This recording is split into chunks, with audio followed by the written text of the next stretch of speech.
Pelecehan didefinisikan sebagai suatu pola perilaku menyerang yang tampak bertujuan tidak baik terhadap orang yang menjadi sasarannya, biasanya dengan tujuan untuk mengancam atau mengintimidasi target utamanya.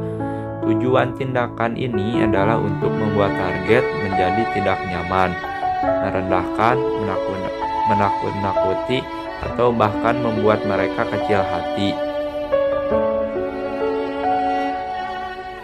Pelecehan seksual dibagi dalam dua kelompok besar, yaitu yang pertama secara verbal dan yang kedua non-verbal.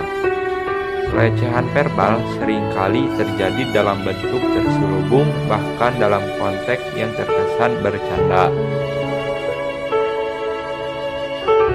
Perbedaan pelecehan ini, untuk pelecehan verbal adalah berkaitan dengan lisan, sedangkan non-verbal melibatkan kontak fisik. Berikut ini beberapa pelecehan seksual secara verbal yang sering terjadi tapi tak disadari. Yang pertama, komentar bernada seksual atau cabul.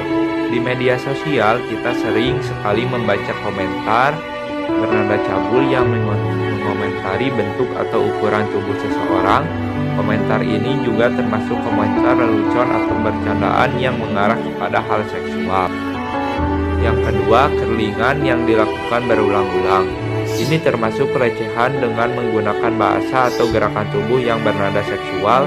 Hal ini sering dianggap biasa, tapi menurut pakar psikologi, bahasa tubuh seperti kerlingan berulang kali kemudian mengamati korban secara dalam membuatnya merasa tidak nyaman. Sudah dikategorikan pelecehan seksual dalam bentuk verbal. Yang ketiga, siulan atau yang sering kita dengar dengan sebutan catcalling. Siulan yang ditujukan pada seseorang walaupun dengan maksud bercanda termasuk pelecehan seksual secara verbal.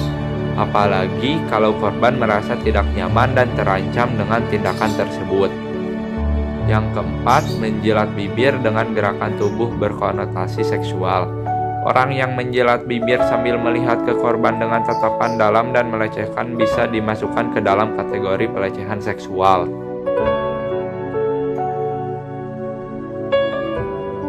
Salah satu contoh pelecehan seksual nonverbal yaitu menggunakan cermin untuk melihat rok atau pakaian tanpa izin dan memotretnya. Kejahatan yang satu ini juga banyak terjadi di tempat umum. Perilaku ini dilakukan oleh pelaku karena punya dorongan ingin mengintip pakaian dalam atau melihat lebih jelas bagian tubuh tertentu dari korbannya. Seringnya mereka memasang cermin di sepatu untuk melihat rok atau pura-pura sedang berkaca, padahal mereka berusaha melihat payudara korban. Dampak jangka panjang pelecehan apapun tentu berdampak negatif bagi korban. Efek trauma dan kehilangan rasa percaya diri akibat bullying dan pelecehan membuat individu tersebut tidak ingin bersosialisasi dan berhenti untuk mengeksplor dirinya dalam hal yang positif.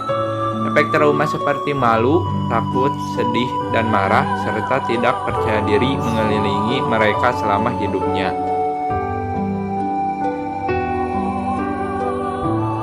Cara menghadapi pelecehan seksual di lingkungan kerja atau sekolah, yang pertama, mengatakan tidak dengan jelas. Yang kedua, melaporkan kepada rekan kerja atau guru. Yang ketiga, menjaga hasil kerja Anda atau tugas Anda. Yang keempat, mencari bantuan rekan kerja atau teman sekelas. Yang kelima, memantau tindak lanjut laporan yang telah dibuat tadi. Menangani pelecehan di tempat umum, jika Anda merasa dilecehkan atau diganggu, sangat ditekankan untuk pertama-tama berusaha bersikap dan beraksi dengan tenang walaupun itu sulit. Jika Anda merasa masalah semakin tidak dapat dikendalikan, Anda bisa meminta bantuan kepada orang di sekitar Anda.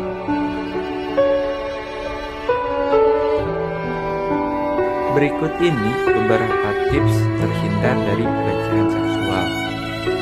Yang pertama, gunakan pakaian yang dianggap sopan. Pakaian seringkali penyebab utamanya terjadinya pelecehan seksual. Dengan begitu, gunakanlah pakaian yang dianggap sopan. Yang kedua, bersikap tenang dan bersikap biasa saja atau sopan. Dengan begitu, orang di sekitar Anda akan melihat Anda sebagai orang yang biasa-biasa saja.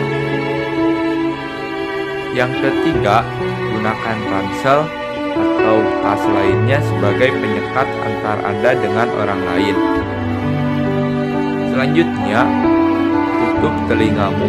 Umumnya, para catcaller akan memberikan beberapa komentar cabul. Tujuannya agar membuat mereka berkuasa dan kamu pun merasa takut. Untuk mengurangi resiko tersebut, sebaiknya kamu menggunakan earphone atau headphone.